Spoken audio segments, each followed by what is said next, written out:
Les Consumer Insights, c'est cette idée en fait que les consommateurs ont des points de vue, des croyances, qu'ils ont intégré des comportements, des usages aussi, et que en touchant en fait ce type de message-là, cette corde sensible, comme ça s'inscrit dans la vie des gens, les marques vont parvenir à générer de la projection et de l'identification. Alors il y a plusieurs types d'insights.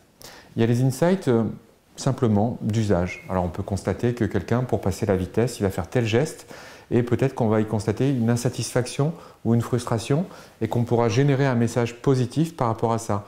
Par exemple, l'insatisfaction, c'est M&M's avec ils font dans la bouche mais pas dans les mains. Au départ, un constat, le chocolat, ça fond sur les doigts et donc réponse de la marque, ils font dans la bouche et pas dans les mains. C'était un insight d'usage à la base. Après, vous avez un second niveau d'insight, c'est les insights de motivation. Donc là, les motivations, c'est ce que les consommateurs ont envie de devenir ou de faire. Donc ils veulent plus d'espace, ils veulent plus de naturalité, ils veulent plus d'équilibre, ils veulent plus de santé, ils veulent plus de jeunesse. Donc pas mal de marques par rapport à ça se positionnent, Orangina par exemple sur la naturalité, Evian bien sûr sur la jeunesse, Garnier sur la sécurité, Take Care de Garnier. Donc tout ça s'ancre dans des insights de motivation. Et un troisième niveau d'insight, c'est l'insight attitudinal. Donc les attitudes, c'est des points de vue généraux sur la vie, des croyances. Par exemple, 95% des gens pensent que les pompiers sont sympas. Donc si vous développez un message là-dessus, vous aurez de l'adhésion. Le problème, c'est que vous n'aurez pas de différenciation non plus. Donc il faut aussi trouver la façon d'être original. Donc sur les insights d'attitude, nombre de marques, là aussi, surfent sur des idées reçues, des comportements. Par exemple, il y a des gens qui pensent que pour eux, la valeur de liberté, c'est la chose la plus importante dans la vie. C'est ce qu'a encapsulé Harley Davidson en disant, voilà, nous, justement, on vous propose la liberté, les grands espaces, etc. Il y a une marque intéressante, c'est Skip, qui s'est repositionné après avoir été des années dans des codes lessiviers, sur cette notion de donner un point de vue sur l'éducation. Il y a des gens qui pensent qu'il faut laisser les enfants expérimenter plein de choses dans la vie et progresser par leurs propres expériences.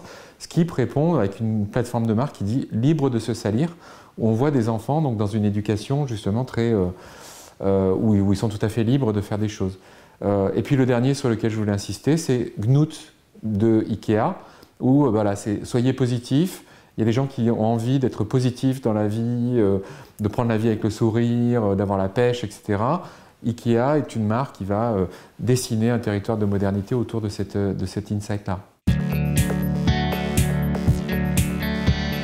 Les insights, pour les identifier, on va voir les consommateurs. Ça reste, on n'a pas fait mieux. Et idéalement, on va les voir chez eux. Donc on va passer 2 heures, on va visiter leur maison, etc. On va essayer de comprendre leur rapport à l'alimentation, aussi en allant voir leur frigo, leur rapport à la beauté, aussi en allant voir les armoires de leur salle de bain, etc.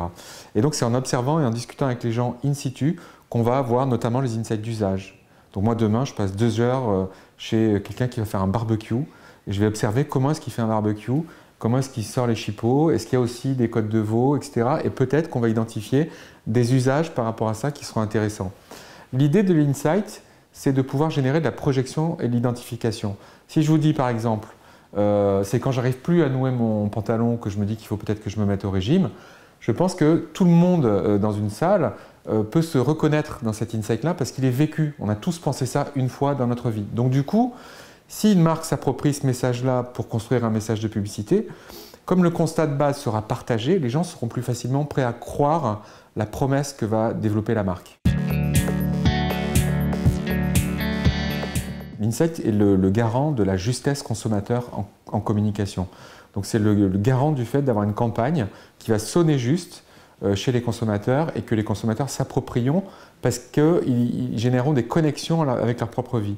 Maintenant, il y a d'autres campagnes qui ne fonctionnent pas sur la base d'un insight. C'est les campagnes notamment de spectacle, par exemple, ou les campagnes postmodernes, entre guillemets, où on va jouer plutôt sur des drivers que sont le kitsch, la connivence avec les consommateurs, le décalage, l'humour second degré, ou le pur spectacle, qui elles ne sont pas ancrées dans la justesse consommateur, mais qui sont des purs objets de communication, de séduction. On est un bon chasseur d'insights si on arrive à oublier un petit peu son background, ses livres, etc. et à se mettre dans la peau d'un consommateur. Donc c'est en essayant de devenir un petit peu un monsieur tout le monde, Donc en s'imaginant justement qu'on est à monsieur tout le monde et en se disant tiens, bah, sur telle catégorie de produits, si j'étais en train de consommer une boisson aux fruits aromatisés, quel moment je serais en train de passer, avec qui je la boirais, qu'est-ce que ça me ferait, ça m'apporterait des altérations, mais quoi d'autre, est-ce qu'il y aurait du plaisir? Et en réfléchissant déjà, donc en étant curieux des autres, curieux de rentrer dans la vie des autres, de se mettre à la place des autres, en se posant ce type de questions, qu'on sera mieux à même de détecter les insights. L'insight est un outil marketing, donc il a une application évidente en communication, pour que la communication soit juste, mais il a aussi une vraie application en innovation. Identifier des insights, c'est-à-dire des insatisfactions par exemple, ou ce qu'on appelle aussi des unmet needs, hein, des besoins non satisfaits, qui reposent sur des insights, va permettre ensuite d'écrire des concepts de produits innovants, éventuellement de les tester et puis de les lancer. Donc c'est dans toutes les démarches innovation, on s'appuie aussi souvent sur une première étape exploratoire où on va identifier les insights pour qu'ils soient inspirants pour des nouveaux produits. Et puis enfin, il y a la troisième application marketing de l'insight qui est l'insight qui va être le socle d'une plateforme de marque où on va construire la plateforme de marque, c'est-à-dire la mission, le point de vue de la marque à partir d'un insight, là aussi pour sonner juste vis-à-vis de la réalité et des croyances des gens aujourd'hui. Il y a plusieurs beaux insights effectivement auxquels on peut penser. Il y a l'insight, on pourrait dire, du dépassement de soi sur lequel a mis le doigt Nike à son époque avec cette notion. Donc finalement, pour plein de gens, courir, c'est pas forcément de la compétition, mais c'est plus un défi interne qu'on se lance et qui a été repris bien sûr par Adidas avec Impossible is Nothing. Il y a l'insight L'Oréal parce que je le vaux bien. Aussi cette idée de l'estime de soi, donc de renforcer l'estime de soi des gens. Donc on construit la réponse de la marque et la plateforme de marque parce que je le vaux bien sur ce besoin-là. Il y a l'insight spécial K qui est intéressant aussi avec cette idée que la dernière copie signe à la fin « aimez-vous » et qu'en fait on ne mange pas des spécial K pour être d'une minceur formatée et normative et ressembler au canon de la minceur qu'on voit dans les magazines, mais plus pour être rayonnante, pour être bien dans sa peau et donc finalement avoir une séduction qui vient plus venir d'une personnalité, du fait d'être à l'aise, bien dans sa peau.